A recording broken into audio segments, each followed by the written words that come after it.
Okay geng, dekat tangan aku ni ada dua soft rod daripada VKR Tackles. Yang besar ni nama dia Lacoste geng, kepala buaya.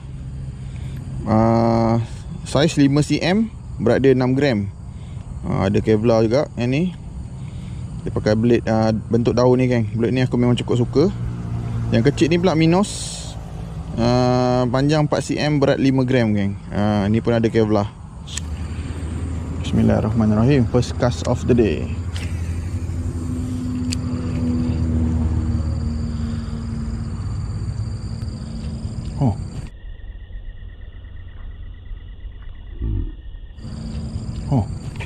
Okey.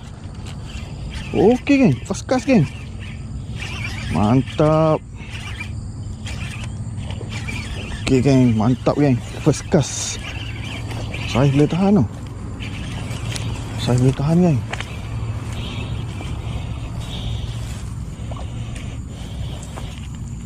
Okey, saiz cantik geng.